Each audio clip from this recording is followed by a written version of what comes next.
There's a very important difference between what fandom used to mean pre-digital era and what fandom means today. This idea of super fandom today is qualified not necessarily by its level of income transaction. It's about engagement levels. Not every super fan, intends to be the commercial avenue for which an artist makes all their money. But the reality is it does represent the group of people who are like deepest into your funnel that have the potential to spend. Josh Greenberg is the first guest I've had on twice, and there's a reason for that. Today we're going to talk about superfans, or rather, maybe not superfans, recurring revenue. How does that differ? Josh is one of the best strategic minds in the music industry, and this is a long episode, really deep diving into this topic. Thank you for being on, Josh. Guys, welcome to the Sound Connections podcast. Today we have a mentor for me in the studio, Josh Greenberg. Welcome. Thanks, man. Thanks for having me. Back. Josh, you were back. Yeah, back. You were the first guest on the podcast, and you asked me it's because if I don't have any more people to call, and I definitely do. So you're here because you bring consistent levels of value. And we were chatting back and forth about a concept that we're going to talk about today, which I think is really interesting. And hope if I can give the context is, I talk a lot with companies, and I talk a lot of companies about superfans, as anyone who does business development. But you had a really interesting commentary on that word. Before we begin the episode, like for real, could you very briefly tell me about that commentary, and then we'll get back to who you are for the listeners who don't know you. I think, I guess the what we were just talking about and what became the reason why we came back together on this was there's a very important difference between what fandom used to mean pre-digital era and what fandom means today, right? And pretty much the definition of becoming a fan pre-digital implied you discovered something, you were interested in it, and you went and purchased a CD, or you went and purchased a record or a cassette tape or something, and then you purchased a ticket. And then after those two purchases, you sort of defined yourself as, maybe I'm a fan, I'm going to continue getting into this. And the word super fandom we didn't really use before. It was more like you would go from being a fan to in a fan club or in something else like that. And what that pretty much meant was just retained support, right? Like ongoing support behind what you're doing. And this idea of super fandom today is qualified not necessarily by its level of income transaction. It's not a revenue related consideration. It's about engagement levels. And so in certain cases, the idea of super fandom, not every super fan, intends to be the commercial avenue for which an artist makes all their money. But the reality is it does represent the group of people who are like deepest into your funnel that have the potential to spend. But that doesn't mean that everybody wants to be a super fan. Some people just want to be fans. Some people just want to be, casual consumers. Some people want to go to the occasional show and things like that, and not necessarily be involved in every single thing that you're doing. So the problem that I'm sort of seeing in the market right now in particular is it's like you go from attracting somebody, getting them interested into what you're doing, into engaging them into socials and whatever, and then the leap is from there to super fandom. Like people are missing a lot of the steps in between, which is like, how do I get somebody across the line on a first purchase? How do I get somebody across the line to try and engage twice or a third time, some sort of like regular support level before I disqualify them because they're not willing to love every single thing that I post on social media and buy every product that I have and travel everywhere in the world I go to play a show, as my biggest fan. Like there's a big gap between some of that. I think that's really interesting. Like, and to take it, I'm a funny person when it comes to music because I like music, but and I have the artists I'm fans of, but I've never really spent money on them. Yeah. Which is funny because like you would assume that I would, right? I have a poor taste in music, to be honest. But my two favorite, no, I wouldn't say poor, but it's very mainstream. Like my two favorite artists that I love right now that I've loved for like 5 years consistently is Coldplay and strategist, which is a small Norwegian artist. And I have, what my 5 to 10 year relationship with those artists is I've bought a concert ticket to each of those once. Right. And so that's my relationship. And at a price point of like, a Coldplay show probably 150 euros or something like that, 125 euro. I think actually I got the cheapest tickets, so I almost couldn't see something. It was like 55 Yeah, euros. So 55 amortized over 5 years is an average investment in that artist of 11 euros a year. You know, like, are they going to, now Coldplay at their scale, if they can get 100,000 fans spending 11 euros a year, you could do the math. That starts to add up pretty nice. But, you know, that's not the reality for every artist in the world.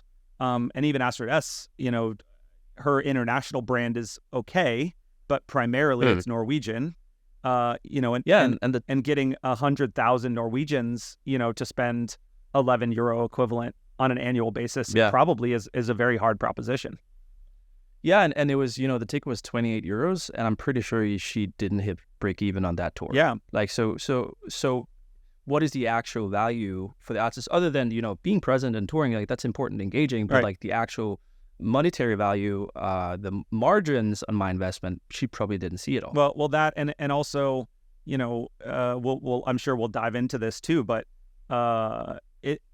merchandising, not as in merchandise, but the idea of merchandising a shelf of things that have financial offers that are available to buy into is a strategy that like music doesn't really take in a lot of times. The idea of like, here's a portfolio of, you know, you go into a department store and they have a front rack that has a couple mannequins with some looks on it and a bunch of products that fit together that are all priced and positioned and, you know, put in front of you in a way that it's like, oh, here's how you can put together, you know, what you want.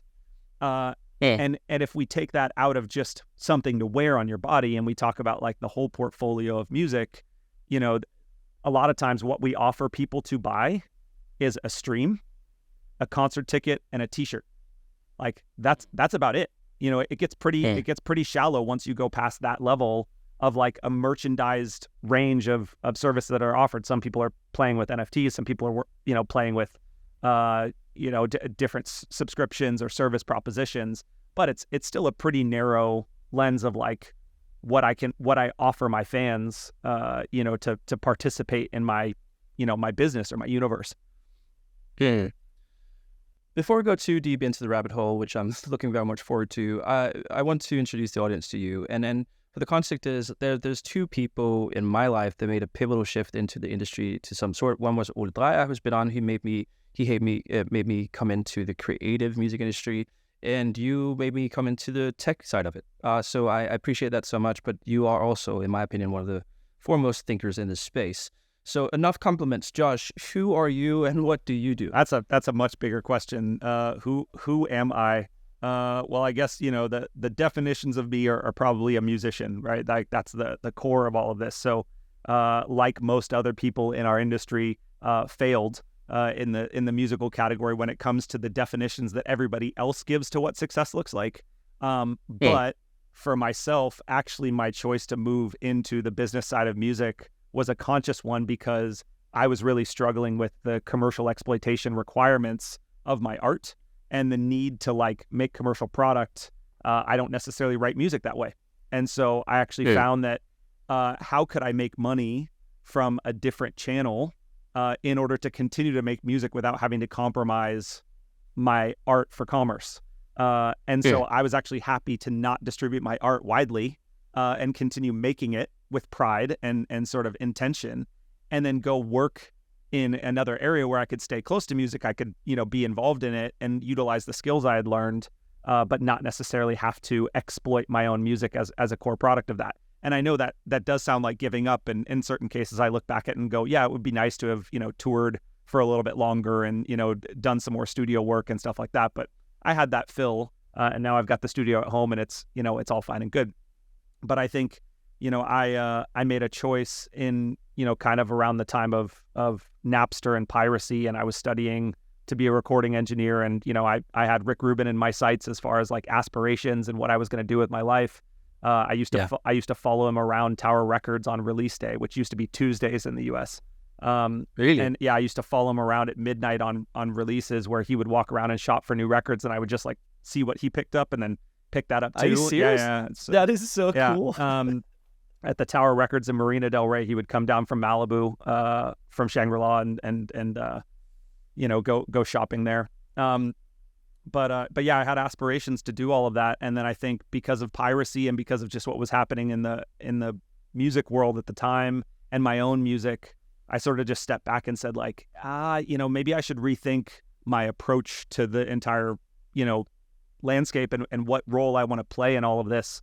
And then I ended up randomly meeting the guys at Red Bull, and that started a 15-year journey into figuring out what music meant as a part of a brand ecosystem, and became one of the most celebrated sort of brands to play in music, overall, and that was a real privilege to be a part of all of that growth at the time. But yeah, I started there in 01 and then went there until 15, and then I went more into core music and went to Spotify for a couple of years, and then in 2018 I broke out and started my own firm, kind of working at, as a more traditional management consultant, but specifically for the music industry. So I work with people on long-term strategy. I work with people on, long-term planning, sort of transformational growth, innovation strategies, things like that. The stuff that somebody might go and hire, McKinsey or Bain or Deloitte to come in and do at a major company. I come in and be that partner with them, but with a very clear musical lens, because I've been working in it for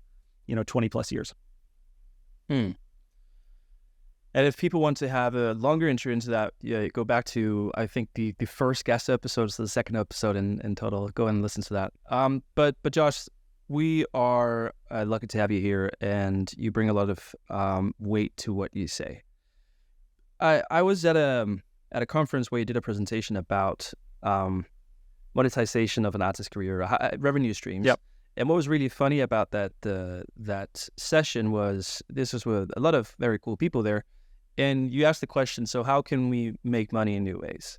It was a resounding silence for 15 minutes, almost. Like, there was a lot of suggestions, but like, no, there wasn't really, which really struck me. I was like, wow, I'm sitting here, I'm just a young dumb guy that's had the opportunity to be here, but I'm sitting like with amazing people, and this question comes, which seems essential, and we're kind of lost. Yeah. So let's try to break that down today, not from because you know everything, but I do think you think a lot about it, and you come from a vantage point of perspective that's quite interesting. And that was, as a little bit of an asshole, that was part of the exercise, right? That was part of the intention of the exercise, was to excavate that silence as a proof of concept, right? As some of the smartest thinkers, and this isn't a criticism of any individual person, but some of the smartest thinkers I think about in music, they're not thinking about diversification of revenue. They're thinking about fixing existing revenue streams.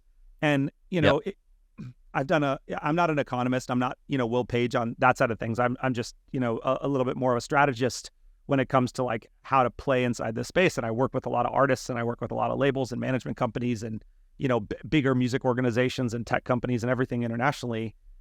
And most everybody's still trying to go through the same channels to figure this out, of like, okay, royalty-based revenues, on both sides of the equation, obviously master side or copyright side, live revenues, sync revenues, brand partnerships, merchandising. Like, that tends to be the core of where everybody's head goes. And so we did an exercise which was sort of like a scale versus revenue.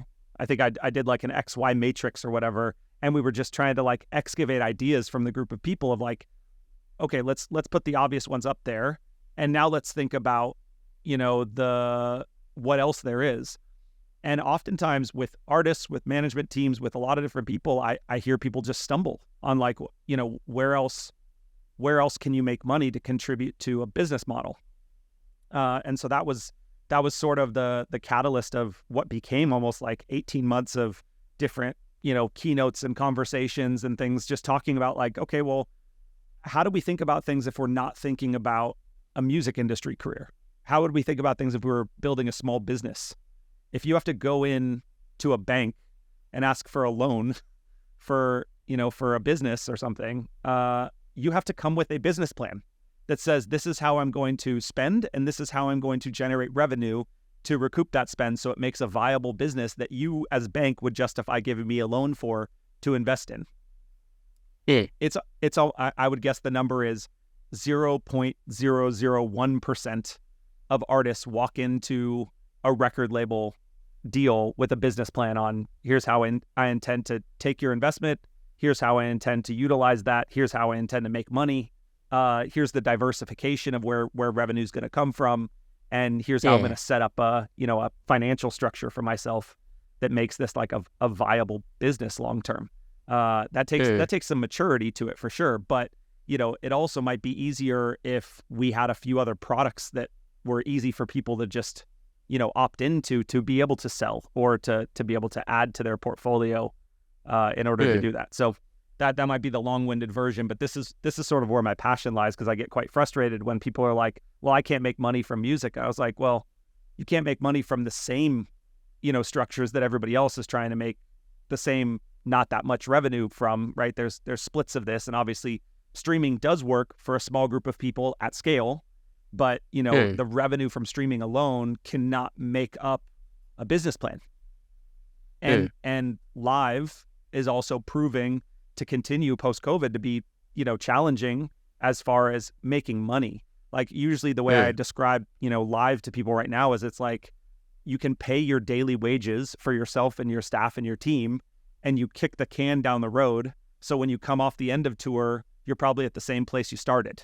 There are very few artists that come off the back of tour and go, man, I'm flush with cash. I don't have to work for 6 months because I've got salary to pay myself on all of this stuff. It's more like, no, I was able to pay myself for the last 3 months while I was out on the road, and now I'm back, and now I got to figure out where money comes from again.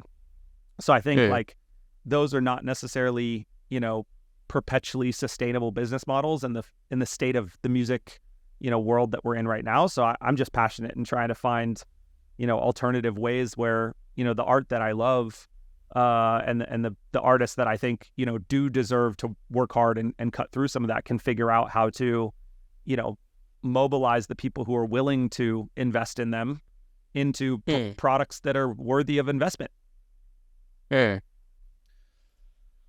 is really interesting.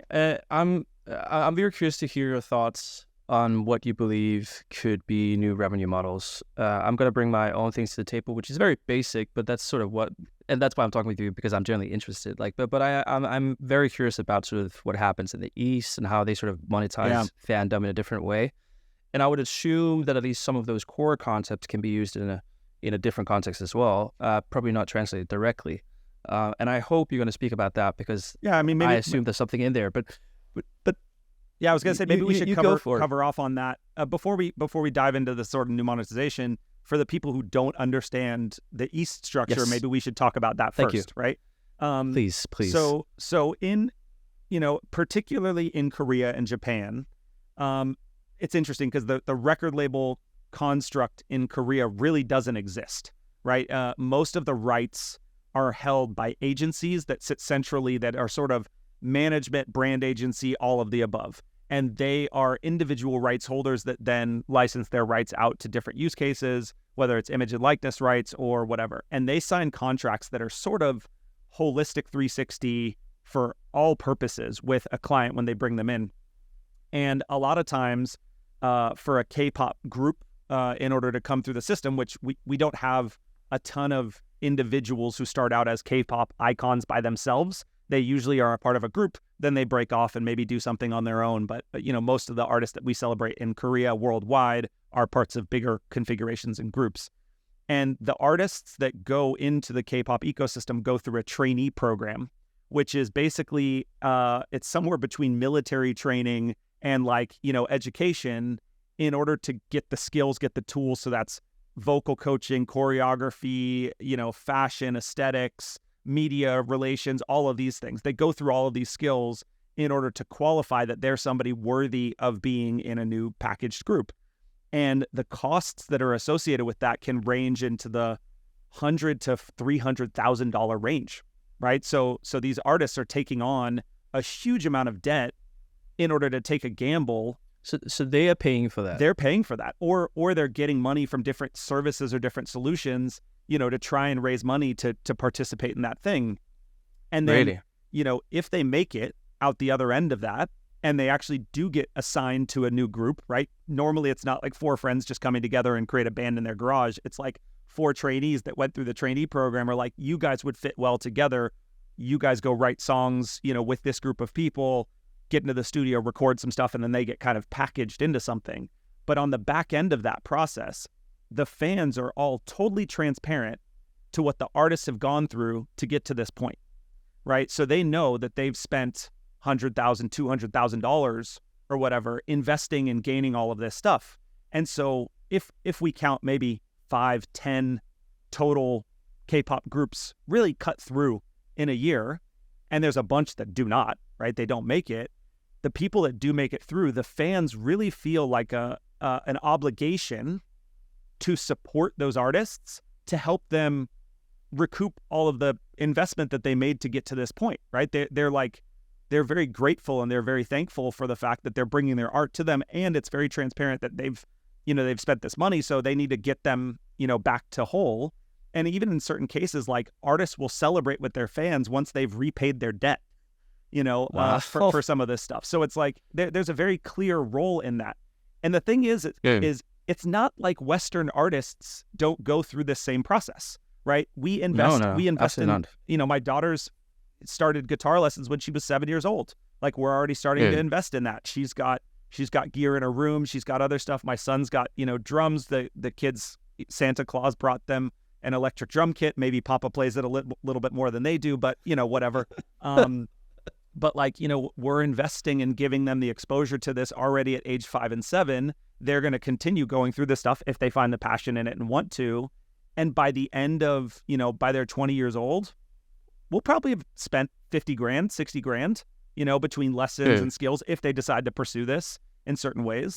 But we don't tell our fans that number. And, there's no responsibility in our fans in the West to like help us recoup that money, right? Make it back or whatever, in some of that way. And I would say even in certain cases, you get education access or grants or things like that for free in some of the Western European countries. So it's, there's a very different relationship with what role money plays in fandom in the East versus the West. And so when it comes to what you were talking about of the idea of productization, a lot of times they will create products to justify reasons to mobilize those fans who are willing to support financially into purchasing something because that allows for the ability to contribute to those goals. And then once they surpass those goals, then obviously, it's more about celebrating your icons and helping them lift up. So that culture doesn't necessarily go away. It's not like, oh, you've recouped your money. Okay, that's the case. But, it continues going from there. Josh, I have a question, and I'm going to divert a tiny bit from the topic now because you really said something that intrigued me. And that is just plainly, they're transparent. The fans know what went into it. We're not transparent. People don't know what went into it. And one of the core problems I struggle with and how to sort of address it over a long career is the perceived value of music. My question is, because now you're sort of coming into that point, do you think the lack of transparency plays into the perceived value of music from a consumer standpoint? That's a big question. There's parts of it yes and parts of it no, right? Because I think that if you're talking about the value of music, it depends on what if you're talking about the commercial value of music or the culture. Yeah, that's what I'm talking about. Or the cultural value of music. No, I'm not talking about culture. I'm only talking commercial. Yeah. I could be more specific. In the commercial value of music, a lot of times that's defined by the market, right? That's not necessarily defined by the artist. I don't think there are many artists that go, you know what, I know albums sell for $20, but I'm going to sell mine for $200 because I think that's what it's worth. Like that doesn't follow economics, as a philosophy, like as a course of study. Like economics is based on supply and demand, and sort of if the demand is there at a certain price point and you price yours as premium, there has to be a reason why you differentiate as a premium offer, in that proposition. So in a lot of cases, the value of music is defined by what, Tower Records at the time or, HMV or whatever was willing to sell an album for in the past. And now, the value of music is defined by the amount of total revenue that's coming into a streaming service between ads and subscriber fees divided by the total amount of consumption, right? So that definition is a value, a commercial value of music is being defined by that as a proposition, not necessarily by the artist saying what it's worth. Obviously, James Blake's trying something different. I'm sure we'll get into that, as we'll get into it. As what value's worth later. But, on the live side, it's the same thing, right? Like, okay, what's a ticket worth? How much can we flutter this up or down? We've seen slight changes, but realistically, like, in the late 1980s, early 1990s, there were some shows that I was paying close to $100 for a ticket for, and I'm still paying about the same price with inflation and everything else associated. So like $100 ticket in 1990 should probably be worth a $350 ticket today. But like consumer liquidity is not built around that. There's a lot of different things fighting for entertainment value. Obviously, we don't want to say music is worth way more than films or cinema or something like that, because then people choose films and cinema as a cheaper entertainment alternative instead of music. So there's a balance in that value, but I think a lot of that's defined by the market, not necessarily by the artists. So if you were to say, or be more transparent about what the costs were associated with your music itself, the product of your music and what you make, this is what I've invested into getting to a place where I can make this. I don't know if that changes the value of that asset. But if you're talking about the relationship between you and your audience specifically and how to transact value between you both, I do think that you can create a narrative to that that does create value. But it's not necessarily, I think it's a very tricky balance between brand building and, and sort of, I want to say this gently, but like helplessness, right? Like, oh, I'm broke. Because I spent all my money to learn how to play music and now I'm making it for you. Help me get less broke. We have a bigger cultural shift to do on that. But I think that there's maybe a middle ground in that idea of like, transparency. Like you would, in a traditional business, you would probably calculate, the cost of goods sold, right? You would say, okay, this is what it took to manufacture and make the goods. And then I would utilize that to create, margin structures for myself. It cost me this much to make this product, and then I need to sell it at this amount so that I can cover overhead and everything else to create, the difference between my gross and my net. So that principle, if it was applied to the idea of like lifetime value in a career, here's what I invested to make the product of this thing. Here's what I need to make in order to create margin on that over my lifetime to justify, that same calculation. How do I create a business model that ensures I'm contributing to that level to recoup the costs of goods sold, right? Like what did it take me to make it? So I think there's probably some more thinking to be done around calculating that principle or that idea for artists and how to introduce that more to fans in a way that's just not that. I think I really like when artists say, my music is worth paying for. And I'm going to sell things to you, but it's a matter of like being transparent of that point. I think then mobilizes the audience to say, you know what, you're right. If I'm in your camp, it is worth paying for and it's worth this much. And I agree, I will subscribe to that thing, but you may lose people in that journey. And then the question is, do you only want them to subscribe to this product, e.g. the James Blake Vault situation, or nothing? Or is there something kind of to the first point we were talking about? Is there a gap between a stream at, a fraction of a cent per stream and a $5 a month subscription fee? I would guess there are a few things in between there that could allow people to engage financially in a conversation and contribute to some of this. I really like I'm actually a little bit ashamed that I don't have the name offhand, but I was reading and a few articles recently where an artist was like a total open book on their finances, right? They were just like, it's transparent. Like, here's how much it cost me to do all this stuff. Here's what I'm making in touring revenue. Here's what's coming in royalties and publishing and, all the different channels. Here's recoupable debts I have and all of this. And it was like a total open book. And I think that level of radical transparency, even artist to artist, doesn't exist that much, more or less, artist to fan or artist to audience. So the ideas of like, exposing yourself a little bit and saying like, actually, here is how little revenue some of these core elements make. So here is why I'm choosing to go into a subscription tier, or I'm choosing to go into some services businesses, or, choosing to diversify my product offers, because like this economic model it's not really a viable business for a lot of people. It is for some, totally, but not for everybody. There's one funny thing when I talk with you, Josh. It's positive, but it's also really annoying, because every single time I talk to you, I have like 3 or 5 questions I want to ask you in elaboration of how you think. But I'm not, because I do want to divert, but I'm not. We have a topic. So let's just quickly go back to the East, even though I'm really annoyed that I can't ask you all the questions I had. But let's go back to the East, and let's stay 2 minutes there before we go into sort of let's call it the more practical aspects of what we're talking about. Could you elaborate a bit? Okay, so there's the transparency, fans, fan support, and want to be a part of that journey of recouping that. But what is the actual existing practical solutions to monetizing that relationship? Sure. That they do uniquely? Yeah, so I think there's the traditional sources, of course, right? It's primarily YouTube and streaming service streams. So if we're talking about K-pop or whatever, it's primarily Melon. Obviously the WeChat ecosystem and some of the other ByteDance environments in the East tend to have a little bit more infrastructure than Spotify. Apple and Amazon. Amazon's actually quite big in Japan, and so those do represent a decent size or scale of audience there.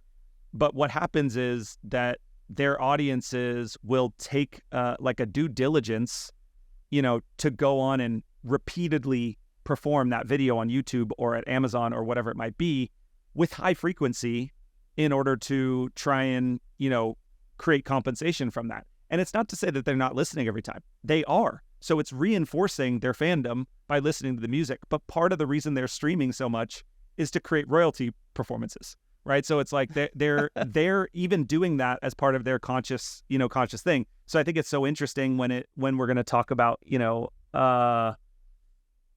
new royalty structures or whatever, and the idea of like how many total streams to a single song by an individual user count as part of your whole pro rata stack of royalties. Like that's going to be a challenge if we're talking about the East, because if one person listens to one song 2,500 times a month, does the royalty calculation stop at 10 or at 100 or or whatever? Like the unique listeners versus total listens, some of those structures are being fiddled with a little bit when we talk about some of the centricity of artist-centric, major-centric, whatever we want to call it, or user-centric models. There's a few different things that way. But so that's one of the first things, is like just the core base level streaming propositions, their relationship to those tends to be a lot higher. They'll overperform on streaming something at YouTube or whatever. Then their management companies will create merchandising lines that are pretty robust, and they think about them more like fashion brands think about fashion, right? So they think about autumn, winter, summer, spring collections of merchandise that come with things that are, seasonally relevant, that are holiday relevant, that are repackaged items, new colorways, constant innovation in merchandising, regardless of touring cycles or album cycles, right? So it's like you can almost participate in their brand as a fashion brand as much as you can participate as a musical ecosystem. So they're constantly bringing new innovation to the market there. Then the ways in which because they're not controlled by mostly major label ecosystems, it does exist, right? They're still there to help create global amplification and stuff, but they tend to think about their licensing structures with a bit more creativity. So, they're handling micro licensing in a lot of cases themselves. They're doing, a lot of sync deals. They're managing a lot of brand partnership opportunities. The sell through on some of that stuff is pretty heavy. So this is obviously the core products, of what's available. And then once you get beyond that, they have, meet and greets are monetized in a way that we don't do. And that's not just before or after the show. That's Tuesday afternoon at the burger restaurant. That kind of thing. They're constantly repackaging service access. They're they're bundling up the ability to get chatbot and AI versions of personalized greetings and personalized messages that are paid for. Ringtones are still a thing. People are still paying for ringtones. So they're just thinking about like, what are the things that my audience wants and needs to represent their fandom? How do I create products that service those needs or those interests? And then they're constantly repackaging and introducing those things. And when they think about the whole business, instead of just thinking about, oh, I'm only responsible for the master rights side, or I'm only responsible for the publishing side, or I'm only responsible for the touring side, because they're a central agency that looks after 360 all interests of this whole thing, then they flight all these products together like, tech product releases, right? It's like, here's a feature, here's a feature, here's a new opportunity, here's a new thing, come and get it. And so it's like the ability to continue offering opportunities for people to participate financially isn't like, oh, I'm only touring once every 2 years, or, oh, I only have a new full album that you can actually purchase something physical for every, 8 to 12 months. Like that they are constantly offering people opportunities to participate in their financial ecosystems. And I think just in an evaluation of the West, we don't necessarily do the best job at allowing people to participate financially with us. We're 6 months onward, we're still pointing backwards to the record that we released as that's the thing you can purchase. If I haven't purchased that in the first 3 months and I'm already a fan, is the likelihood that I'm going to purchase it in the next 3 months higher? Like probably not. That you probably need to offer me something else, right? To get into your system. And if you don't have a tour on and you're not making merch because it's not touring, you get what I'm saying? Like it kind of gets into this this interesting channel of, what is there for somebody to buy? Oh, this is interesting. For the audience listening, this is one of the things that I'm most curious about right now, because I have called myself out multiple times on this podcast, and that is as a I'm not trying to jump in the bandwagon, but like as a white guy from a privileged country, I thank you for no doubt. No doubt. You and me both, buddy. I'm very conscious of this a lot. I struggle with the ignorance I have of these boxes I've created, like elements of like, I thought until you talked about it 8 minutes ago that I had nailed the user-centric model and understood it. And then what you didn't say directly, but what you maybe implied is maybe if you apply the user-centric model to the East, that would maybe not be in favor of the artist. It might actually not be beneficial. So the pro rata model might be good or not be good. And that contextualization is really, really important. That's also why on the podcast, we're now getting some amazing speakers from the East and from Africa. Awesome. Because this is what I'm seeing is happening. It's like this bubble I had, and I would assume, well, I can see my statistics. Most of these guys they're listening to a podcast are from the West. Needs to understand what's happening over there. But I do have a question that I do think I know the answer to, and we'll keep it really brief. Then go into the practical stuff. Is, do you believe? And I think the answer is no. But do you believe you can just take the agency model of the East and put it in the West and it would work? No. Explain to me why that wouldn't work. Well, I think that is in big parts the indie music industry. But I think, the reality is that sort of rise against the major constructs, in the traditional industry, and on all sides, right? On the live side of things, there's two major players that control 80% of the world's, activities, and then a few regional players that will do a bit more. But, between Live Nation and AEG, that's mostly controlled by them, right? To play outside of the Ticketmaster boundaries or something like that can be a very hard proposition for an artist at a certain scale.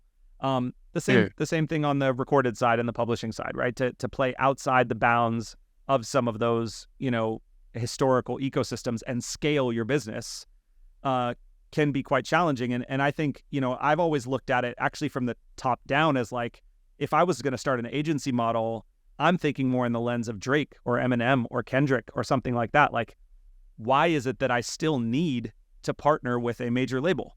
Like, the reality is why can't I create my own 360, business model around all of this? And I would say what Top was able to do with Top Dog Entertainment, with Kendrick on the front end coming in was sort of that, right? They built a collective model around multiple of their artists walked in with, kind of full 360 thinking to what they were doing in certain ways. But, still, most of these label deals are joint venture deals. They're 50-50 splits. There's lots of upfront capital, to do that. And I think the reason why that's going to be more challenging is because you still can't walk into a bank, even as a successful artist, and ask for a credit against, royalties or against whatever. And if you look back to like even 1997, Prudential Insurance Company sold something that they called Bowie bonds.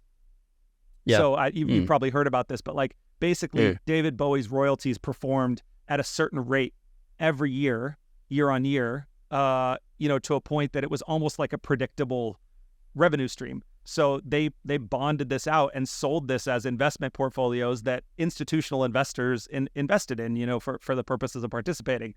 But what they couldn't see was that piracy was coming, and all of the traditional royalties for David Bowie's, stuff went in. Those bonds all exited as junk bonds. Every investor lost their money, but by a lot, right? So the predictability of the market and where it's headed. If streaming all of a sudden, if all the major labels decided we don't want to license our catalog to streaming anymore, streaming's done. It's a it's a hard proposition. So you still can't walk into a bank and get a loan, right? Yep. And I think that the availability of capital becomes tricky in some of those conversations to kind of go against this and just go the agency model. However, you can see the percentage of independent performance at royalties on streaming services, at independent artists that are doing things non-traditionally, at touring, at people who are building, unique, let's call it, creator economy ecosystems for themselves, that aren't necessarily tied to all the traditional stuff. I mean, some artists are saying we're not going to tour anymore because, it's not healthy for the world.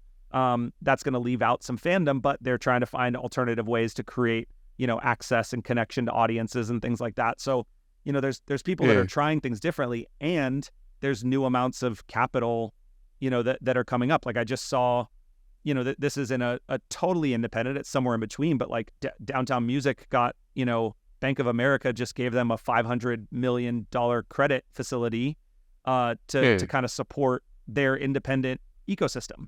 So this is people gambling on an independent sector. Now, there's a lot of business maturity in their organization, that allows people to succeed, but it's not a major, right? It's somewhere in between. So I think, that's probably why the agency, the Eastern agency model wouldn't work. But that's not to say that like a lot of the stuff we're talking about when we're talking about diversified revenue, in some cases isn't even included in a 360 deal with a label right now, right? Like some of the services, some of the, fan development stuff, you can see obviously the majors are starting to dive deep in both UMG and Warner's keynotes for the year and their letters to their employees and their Q1 reviews, which have both just come up. They've sort of reinforced this idea of super fandom platforms. I made air quotes for anybody who's listening and not watching the video, but super fandom platforms as a proposition, and trying to find ways for them to own that artist to fan relationship themselves. Because I think, they're very conscious of, if they get carved out of that life cycle, that maybe represents a larger future state for total revenue than just streaming alone, right? Like if they could figure out, each artist on average on their catalog is streaming at, $1,000 a month or whatever. If I can get 100 fans to spend $10 a month, that's the same value, right? In aggregate. So it's more, finding ways to participate in that conversation, I think, is also them trying to future-proof themselves to not be eliminated in some of those conversations when it's related to, the agency construct or whatever. But I mean, there are some really strong management firms that are building systems around their artists that are starting to look a little bit more like what we see in the East. Yep. Josh, I wish I could break this episode into like 6 sections and then have an episode in each. I talked too long. I'm so sorry. No. It's great. Like I think I'm going to invite you back all the time until you say no. But for the sake of entrepreneurs listening to this podcast, could we spend 15 minutes being hyper practical? Sure. And also have some quantitative examples of how you could look at this space. You mentioned James Blake. Yeah. Maybe we should start there. Sure. When it comes to a practical example of how to utilize the fan relationship in a consistent revenue stream. Yes. So let me qualify in the fact that this isn't a new idea, and I'm not necessarily the biggest fan of it, right? In certain ways. So I was quite interested in 2019, 2020 when Neil Young released his archives platform, right? He basically offered everything historical, all of his recorded material, plus demos, plus live sessions, plus lyric sheets, in the studio video content, memorabilia, everything into a singular packaged asset that was $2.99 a month for users in order to access it. So his entire musical history and legacy in a place for $3 a month. And he was able to, in the first month of operation, generate 40,000 subscribers. Right? So you do the math at $3 times 40,000, over the course of the year. That's a pretty significant line item of revenue that's coming from that. Now, he has 50 plus years of catalog and material to feed into that. But what he learned pretty quickly is even all of that, he had to continue to stimulate it with new things that are being added, right? So he was able to sustain it. It fatigued a little bit, but he kept that thing going for a while. And I've seen other people try similar iterations. Obviously, Patreon's model is sort of built on that as well. But the challenge on some of the Patreon thing is that the upfront commitments associated with what you're going to do on Patreon, you have to commit to that regardless of if you have 2 subscribers or 2,000, right? So the economies of scale only start to make sense once you get to a certain place. If you're going to say, I'm going to do a live session every month, I'm going to do a merchandise drop every quarter, I'm going to do, these things, what happens when you have to make merchandise for 2 people? Instead of, you don't get any economy of scale in making that. So those are kind of challenging. The vault thing is an interesting one because this is just James Blake tired of the economic realities of the rest of the world, and that, he's what most people would consider a very successful artist, right? Like as a producer himself, as a, the man who shall not be mentioned collaborator, often collaborator on that side of things, can headline the Hollywood Bowl, can headline festival stages, all of the above, still raises his hand and says, look, like the economics around my recorded music just don't make sense. So I'm going to package this into this place. And if you're interested in buying it, you can pay $5 a month to get it. Now, what that message in reality is you can get the entirety of the history of recorded music, everything that's ever existed in the world ever, for only 2 times the price of what you can get for only James Blake's music. There's a psychological barrier for value for certain people in that exercise, right? Like there's a certain group of people who might say, yes, I want that, but they aren't going to opt out of Spotify in the process in order to go there, right? So they're going to keep Spotify, and now they have to add this on top. So it's an incremental economic expenditure for them on top of what they currently have. The question is, how many artists would you be willing to do that for as a fan? If your top 50 artists, your top 50 favorite artists all had this portfolio available, would you invest in all 50 of them at $5 a month to increase your monthly expenditure by $250? Are you willing to be that level of fan? And I think that's hard because it's recurring expenditure.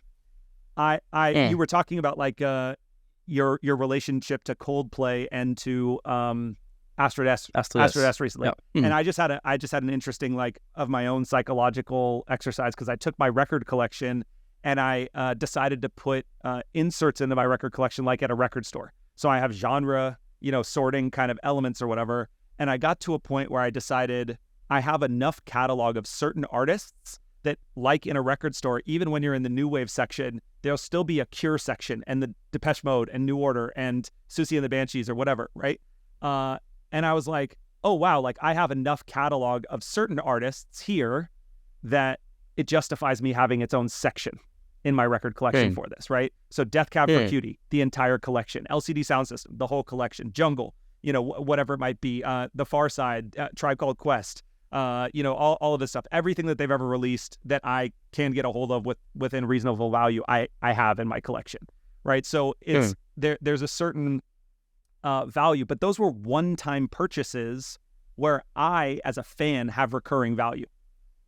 I don't have the psychology of opting out of something, and then that maybe relates to my level of fandom, right? So if somebody goes 5 or 6 months down the line, I know we're diving deep on the Vault one, but it's important to me to think about. If somebody goes 5 or 6 months down the line and is spending $5, each time for James Blake's subscription, and after 5 or 6 months, they don't get the value out of that platform that's worth $5 in their mind.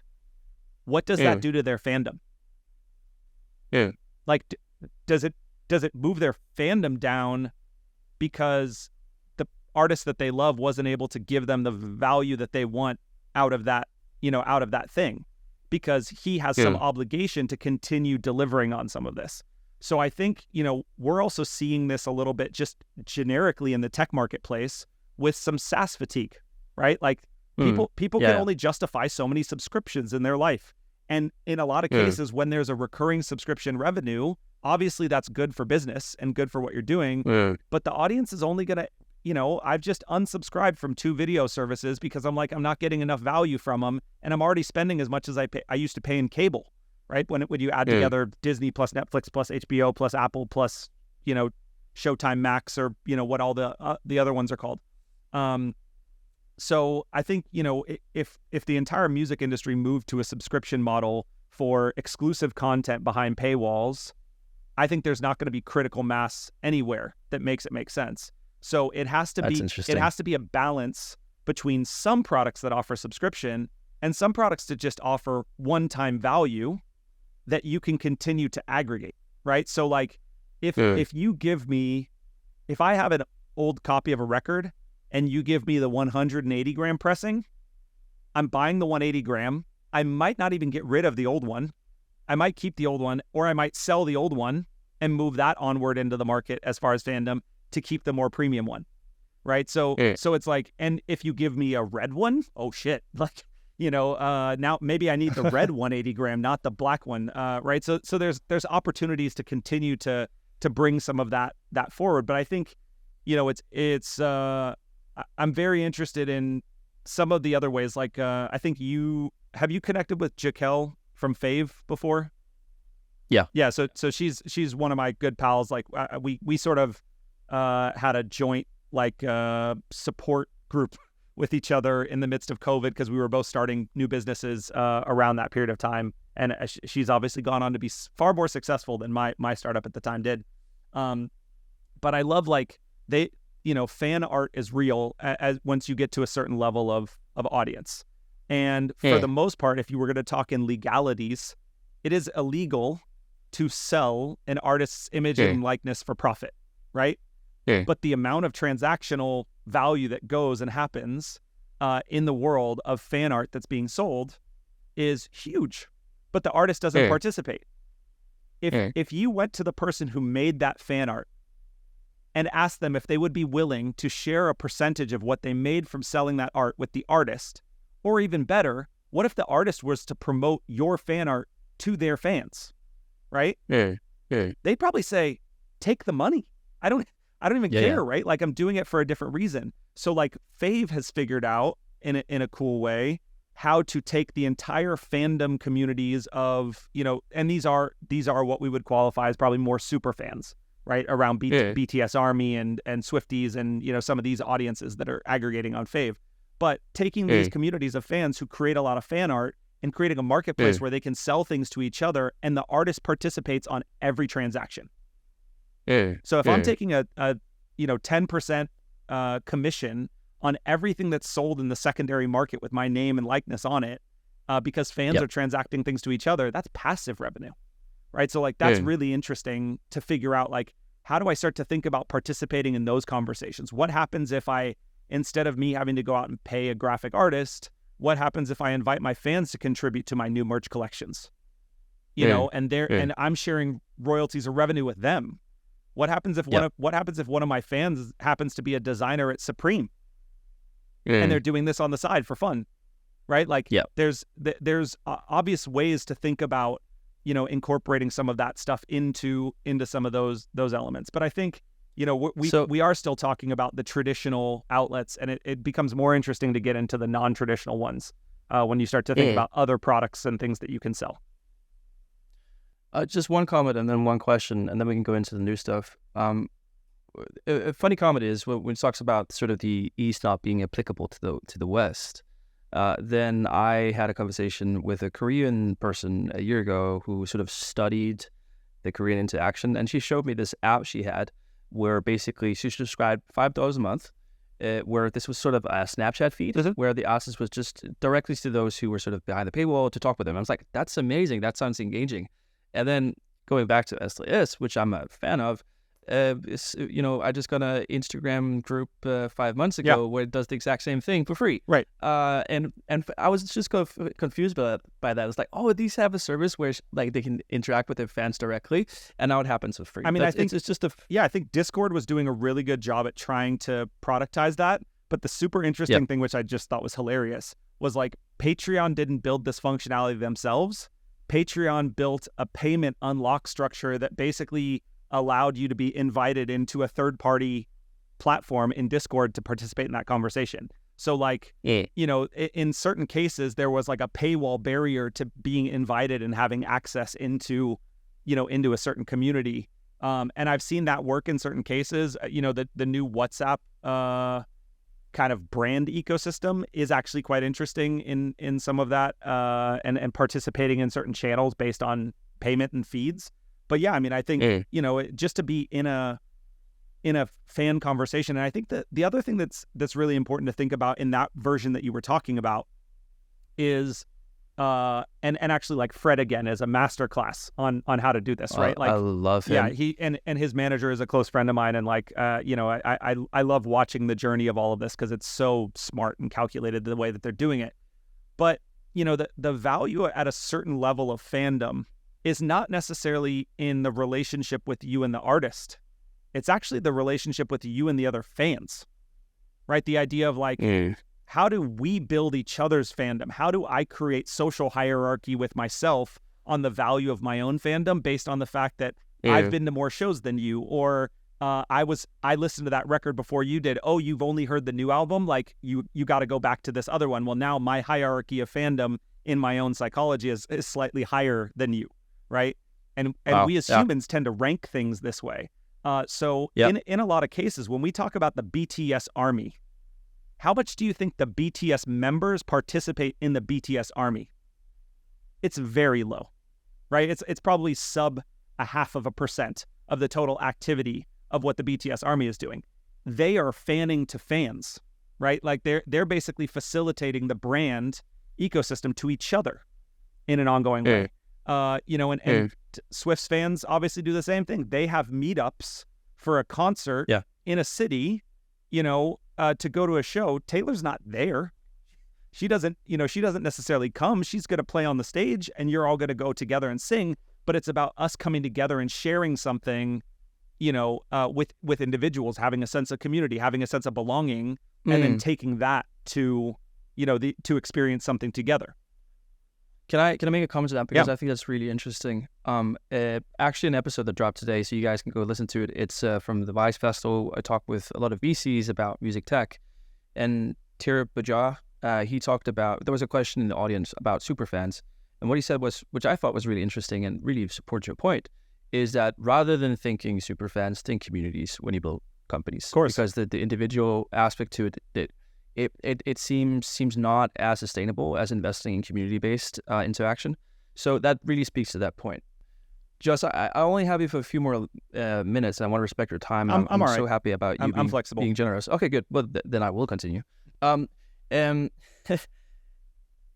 you talk about new productizations, is it? Before we go to that, actually, I had a question. Because you talked about Fave. Shaquille has also been on the podcast. Go check it out. What I hear you saying is that she takes the impact of the East, which is having a fan structure that can monetize the artist, but putting it into a Western model context, which is this is where transactions are happening right now. It's not regulated or monetized on behalf of the artist. This is a revenue stream that's already existing outside of the ecosystem we can tap into. Yeah. That's basically what you're saying, right? If you really want to break it down even simpler than that, she productized it, right? Like she was able to create a marketplace and a foundation for that to happen. And there was all kinds of other things that were taking place there. And, you know, for context for any startup entrepreneurs that listening, it's not like she just started with this. She's like a very, very smart engineer that was inside Google and YouTube for years, you know, and was a core part of their engineering and creativity. But you know, she sort of looked at this space and was like, let's figure out what to do.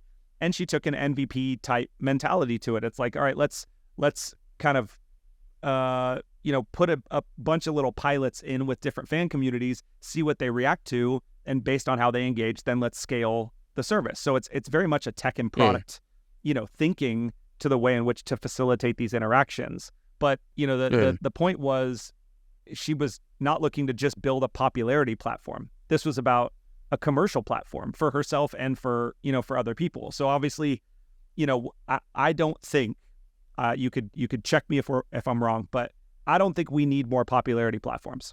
Like, I don't think we need another social media channel. I see people that are doing more, you know, music social media propositions. And, you know, realistically, if you look at what most artists are trying to do, they're trying to mobilize shared audiences into own channels, right? How do I get an email address? How do I get you into my world so I can control the communication flow with you?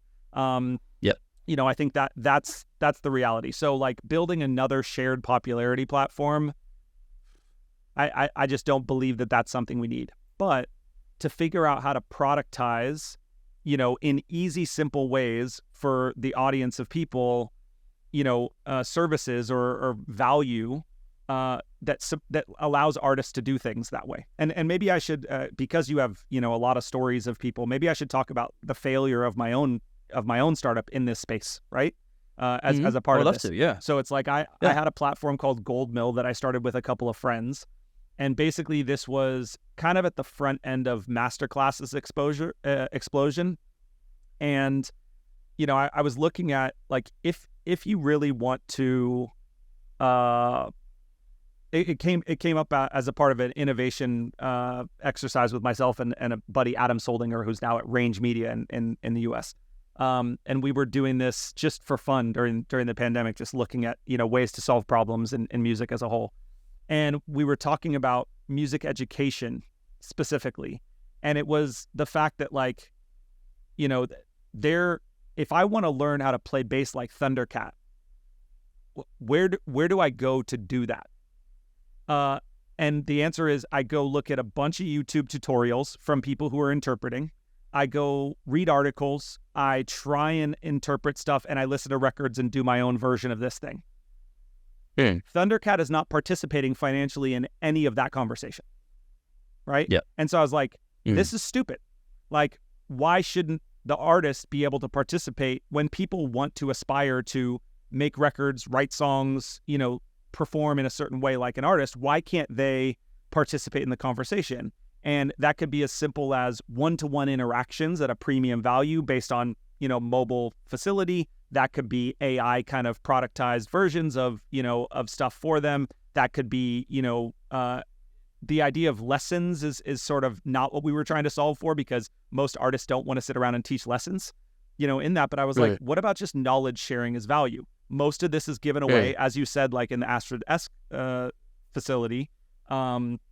Most of this is given away for free on social media for some exchange on Fandom, right? I see Chromio doing this every week right now, where they're breaking down how they made a song and inviting people to ask questions. I was like, that's so valuable for a group of people who want to make music like Chromio. Why are you giving this away for free? This is a really good product.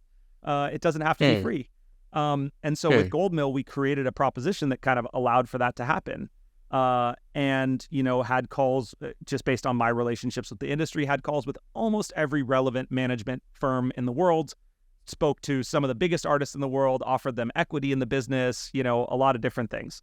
And it just didn't work because it was too much work for the artists on top of everything else they were doing. The idea of like having to answer a couple of questions was a bit too much. So it's like I wasn't able to figure out that like product market fit on the two-side marketplace thing. We could get the audience there, but we couldn't get the artists to, want to participate. And I think, when thinking about how to productize some of these things, it is about looking at areas that seem like a viable business construct that currently aren't being exploited, right? Especially if we're talking about tech. There's obviously the physical side of things when we're talking about, media and different things that way. But if we're talking about technology, it's like, okay, cool. What part of this artist's total offering, when you're talking about their image, their likeness, their art, their music, derivative works, and fandom community sort of abilities to come together, all of those assets.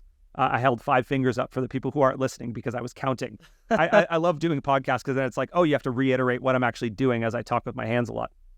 But, but between those areas of focus, how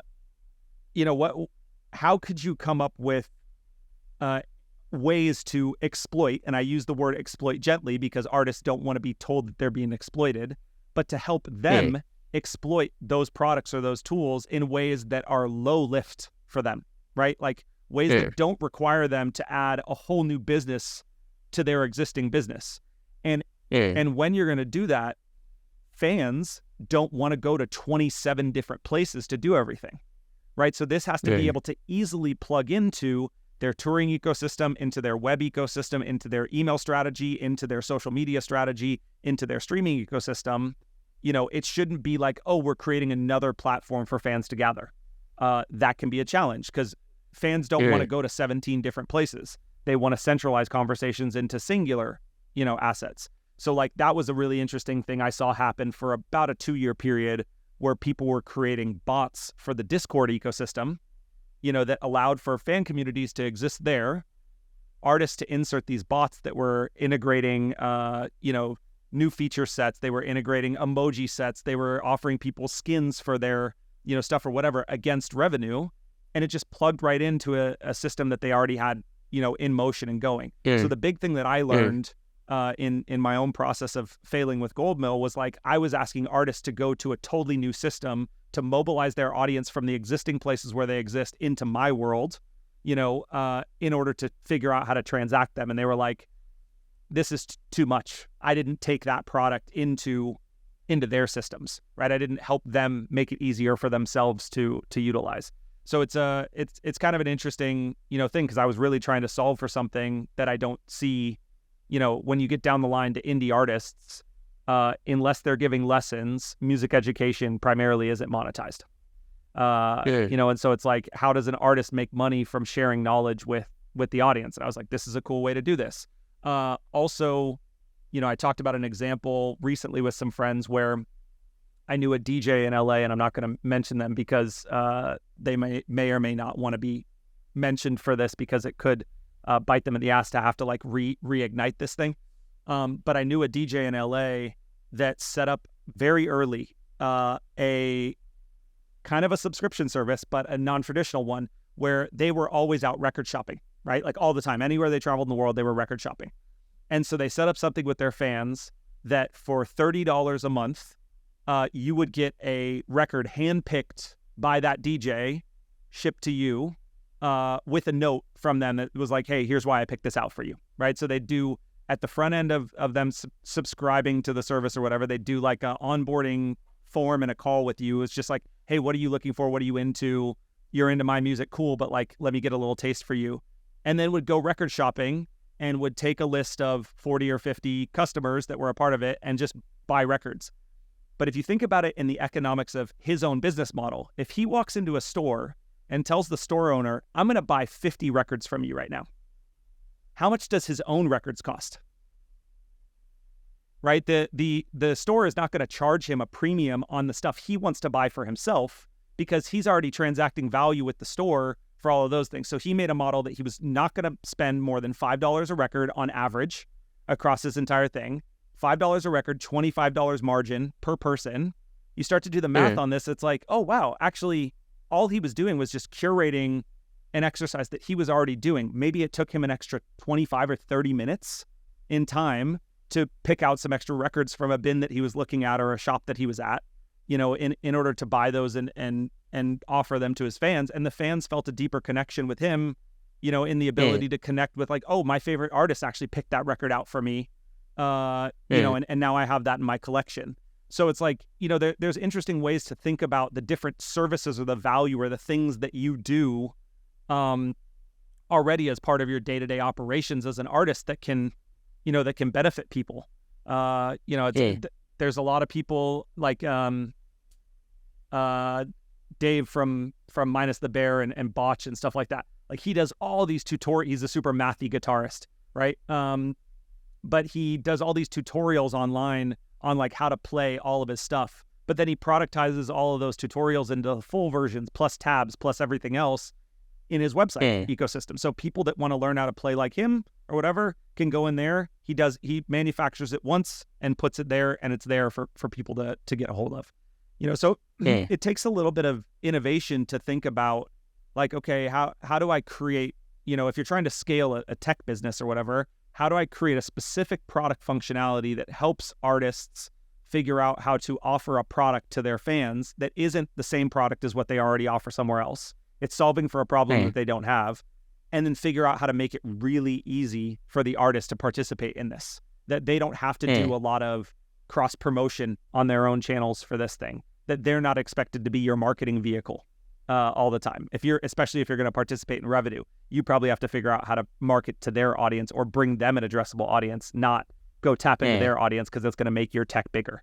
So I think, that there's certain things to think about in that way. But before you even get to the tech solution, step back and just think like a small business, right? Like, if I'm an artist and I'm going to create a small business for myself, go look at other small businesses. Go look at the local shop that's able to figure out how to, exist with selling soaps. Like, how is it that they make this work? How much soap do they have to sell through the door in order to make this make sense? Does their e-commerce shop, do they do licensing to hotels? Do they figure out like all this diversification of revenue in order to pile it all into this bucket and make it make sense? What would you do if you were looking at the entirety of the product that you have, soap, but music and your image and your likeness and, your brand and all the things around it? What are all the ways that you could kind of squeeze that in different and new, unique ways? And then figure out if there's a problem that you can actually solve with technology. Because in some cases, it might just be a problem that could get solved with a better merch booth, or a smarter product line that's expanded or whatever. It's like, we see how much money Fenty makes or Yeezy makes or, whatever, like the Dan, Trapital, Dan Runcie, in case anybody doesn't read Trapital, but like a big part of his content and his thing is about how hip hop stars become billionaires, right? And the roadmap to that is not further exploitation of licensed music. The roadmap to that is productization and sort of expansion of media ecosystem in order to create other products that allow people to buy into your line. So I can buy Fenty at every major department store in the world. I can buy, the Britney Spears perfume or whatever was in every department store, in the world at a point. So she was participating in revenue from a perfume sale. That doesn't necessarily make sense to this level of indie artist, but what's the version of that for this level of indie artist? How can they participate in that conversation now? Maybe it's not a fragrance line, but maybe it is, a smaller productization of something that's important to them or makes sense for their own business. This is amazing, Josh. I hope it is. I hope I'm not confusing people. No, I don't think you are at all. But I think what could be really helpful here is if we can spend 5 minutes tops, coming with a few conclusions based on what we talked about so far, and make it as practical but still conceptual as possible. And I'm going to give my own of what I'm thinking about. So what I hear you saying is there's probably a model in tapping into existing transactions in the industry, such as Fave, and having the artist being a part of that. So there's a model for entrepreneur journey to have something that does that. That's one thing. What I also hear you saying is there's probably also models of looking outside of the music industry and say, okay, take the Trapital example of hip hop billionaires, of they're not trying to exploit the music more, but they're trying to exploit the surrounding ecosystems that can bring more value into the artist persona and that relationship with their fan. That's another thing I'm hearing. Sure. I had a few other points. Could you, in very short bits, maybe come with some more try and conclusions synopsize to it? Yeah. So I think that there's two pieces of this. One, like in order to develop a relationship with a fan, you first have to attract them, then you have to engage with them, and then you have to get them to purchase one thing. And I'm gonna drop a bomb here, and maybe you might not think that, but a stream is not a purchase. Psychologically, you know, for the consumer, when they click play on that, they're not thinking, oh, I just spent that money to do this. It's you have to get the consumer through a barrier where they feel like they have purchased something. They've been willing to go out of their pocket and invest in you as an artist directly. Get them through one purchase. And if that purchase is only a physical record at $25 and I don't own a record player at home, then I can't buy anything, right? So it's like maybe the first point of purchase could be some other ways to productize some of that image, likeness, music, media, all of this together. So that's the first thing, is like the first purchase. Then the second part of that is about retention and how do we keep people purchasing, continued support, ongoing support. I'm really like ongoing support is more important to me in certain cases than super fandom. If I'm trying to build a business, super fandom is important for advocacy and promoting things out into the world, but it's sort of an enhanced engagement. Super fandom and ongoing support is tied in the East. That's what we've talked about. In the West, these things are decoupled. Ongoing support and super fandom are not the same thing. So how do you figure out how to move those two a little closer together, right? How do I take super fandom and come up with ways to create ongoing support? And that doesn't always have to be a SaaS model. It can be just the ability to release new products into the market on an ongoing basis, to diversify the ways in which you introduce things that are exciting. Maybe, you know, maybe it's hard to get through another song, buy another song. At some point, I choose not to buy a song. But if you offer me something different, if you offer me the ability to hang out, you know, online with you for a day or whatever, that's maybe an option I want to participate in. Or maybe I can join you for an in-store appearance or something like that that does have a fee structure associated with it. Okay, cool. Maybe I want to participate in that. Maybe there are merchandise drops. Maybe there are NFTs. Maybe there is, you know, a digital platform that I can participate in. You know, so there are different ways to kind of get that ongoing support happening. So first, to think about what's the first product that people can purchase. Are there creative ways we can think about diversifying that first product or that first way in, that somebody makes a psychological purchase into an artist? And then second, how do we create diversity in the services or the products that we sell after we get that first purchase? Not just continue offering people albums and t-shirts and tickets, but what goes beyond albums and t-shirts and tickets when you're not in cycle and marketing an album or marketing a tour? What other things can we sell, or how can we productize some of that? So hopefully that kind of puts this together in like just a logical way to think about those two actions to take place. And I wish I could say that I have all the solutions. I think about this problem a lot. I work with a lot of clients on it, and we talk about ideas that I can't necessarily share. But like, you know, I don't have every solution, but it's definitely the time is now to figure out how to help artists at all scales. Big artists want to find ways to diversify revenue. Small artists need to find ways to diversify revenue and don't necessarily have the tools to do it. So everything in between, you know, is fair game to play. Josh, I have one last question, and it might just be for me. So if the audience don't want to listen to my question, you can go now. But one of the things that confuses me the most about entrepreneurial activities and opportunities in this space is that people need to venture into new platforms, new models. It's very confusing. When you say people, who are we referencing? Consumers or consumers? Yeah, okay. Consumers. Well, artists as well.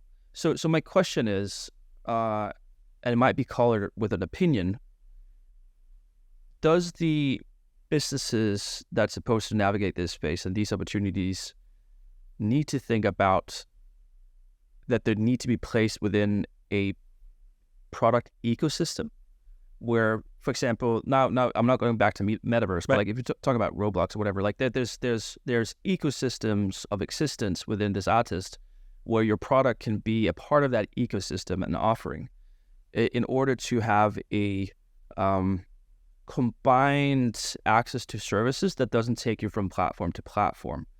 Is that a thing that needs to happen in order for this to succeed at scale? So let's take this metaphor out of this and go into just a traditional business model, right? There's two things.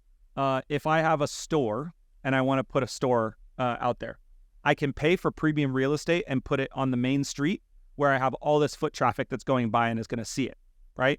So there's that piece of the puzzle. Or I can choose not to put it on the main street and put it on a side street, and then I have to market to get people to come to me, right? There's two different options you can choose. So you pay a premium, but you have a lot of foot traffic and a lot of visibility, or you create an outside destination and I have to spend a lot of money to try and get people to the outside destination.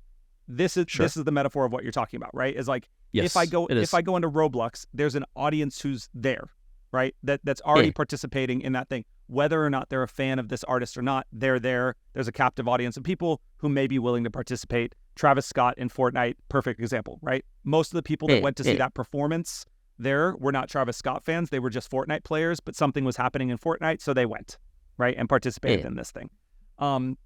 So there's that piece of the puzzle. But then you have to layer on an additional level of like cultural anthropology to all of this, which is like how music fans interact and value brand, and two, where are those artists' fans already existing? Because again, converting an audience that doesn't know anything about you yet is not a strategy. You need to get the attraction and the engagement first. You have to go to the main street to do that, right? And then at some point you can move off of that and like bring the audience with you somewhere. So, if an artist has all of their fans and they've focused on TikTok or they've focused on Instagram, the place that you and they are going to reach those fans is there. It's not about like, hey, let me get everybody who exists here and try and move them all over here, right? Getting them to come off, you're going to have to spend a lot of money marketing to get people to leave the main street and come to your side street. So that's a challenge. So you have to find easy fluidity to move between this. So when you're talking about, new platforms, new products, things like that, I think integration and UX design is as important as like as the idea itself. The ability to make this a seamless movement between the artist's website, the artist's social media channels, the artist's streaming services to this product in and out, that there's referrals that make it really smooth, that you've thought about like, oh, here's how this could be positioned inside Spotify. Here's how this could be positioned inside YouTube. Here's how this could be positioned at a live show. Here's how this could be positioned in their website. Here's how this could be positioned at social. If it's really fluid and easy to move out of that environment into yours, that's one strategy. The other strategy is don't think about building your own environment. Think about building something that works in their environments. How can I integrate it into their website? How can I integrate it into their, Spotify ecosystem? How could I integrate it into those products where it makes it simpler for the user's experience to flow straight through and not even have to leave that environment? That's where I think like Shopify really got something right with Spotify by doing a top-to-top deal with them, is that now every artist, if you don't have your merchandise range on Shopify, it's like you're missing a major important thing, because that's the only way to get your merchandise into the Spotify platform, unless you're a major label working with a platform like Merch Bar, to integrate it. So Shopify is the way to get your music on, or to get your merchandise on Spotify. That's really easy, right? They've made it simple. They solved that problem where the user does not have to leave Spotify. They can buy merch right in the flow of all of this by doing a top-to-top deal with Spotify and making it easy. That was an answer to my question, so thank you so much. Josh, this has been a gold mine, and I'm left with around 13 questions I would like to ask you at one point. I apologize for the editing exercise you have next. No. I will leave it unedited. Like, this was gold all the way through. I think this is perfect for me. And there's so many questions I had that was answered, and more importantly, there's new questions I have, which I think is the exercise that is good. Yep. Is like, because we need to challenge our mindsets. We need to challenge sort of what we've been through. I need to challenge that I'm a white guy from this place of the world, and that is a healthy thing. So if I leave with more questions than I came in, I consider that a very positive thing. So Josh, thank you. I know you're a very, very attractive man with consulting, and I don't know if any of these guys are going to need you at one point, but just to give you an opportunity to plug what you do. Yeah, if sure. there's a great founder who might grow something big at one point, how do they contact you? greenmountainlodge.dk is my website. That's sort of the ideal place to get an understanding of what I do, and obviously you can reach out to me via email, jg@greenmountainlodge.dk. LinkedIn works pretty good too. Come knock on my door, whatever your strategy is in building a relationship. And, I'm usually down to have a conversation with people and talk about things. When it gets to, what the business relationship looks like, that can be a little more challenging based on just demand of, clients and what's going on. But, I really do support, if somebody's got hungry ideas in this space in particular, I'm really passionate to hear them, because I love indie music. I love artists. I love people who are making incredible art, and I want to see them be able to only do that thing. And I don't think, the current music constructs alone, I don't think we can live without them, but I don't think they alone will allow people to continue doing this at scale forever. So I think we're going to need more. And I'm looking forward to people's ideas on trying to solve those problems. Thank you, Josh. It's been a pleasure. And maybe we'll see you a third time at one point. I'm looking forward to being your first third repeat guest as well. Yeah. Great, All Josh. right, buddy. Have a great day.